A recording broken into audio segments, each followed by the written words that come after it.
Бүгін мені адам неге ауырады деген тақырыпта Жансая орталығына дәріс өткізуге шақырды. Келген ханымдарға аурудың 3 негізгі себебін айттым. Бірінші себеп мақсатсыз өмір сүру. Мақсатсыз өмір сүргенде адам өз-өзін жоғалтады. Сыртқы және ішкі әлемі ыдырай бастайды.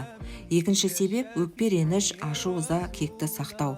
Бірақ бұл біздің денсаулығымызға жасаған ең үлкен зиян. Үшіншісі Алланың, өзгенің және өзіміздің ақымызға кіру.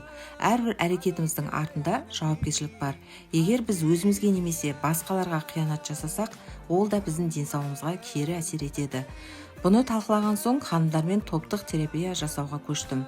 Олар бала кездегі травмалармен жұмыс жасап, іштегі өкпе реніштерін шығарды. Терапиядан соң жеңілдегендерін айтып, ойларымен бөлісіп жылап та алды.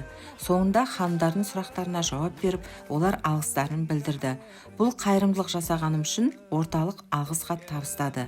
Менің миссиям адамдардың жаны мен тәнін емдеу. Осы ниетімді тағы да Алланың қалауымен іске асырдым. Ешқандай ана мен бала жыламасын.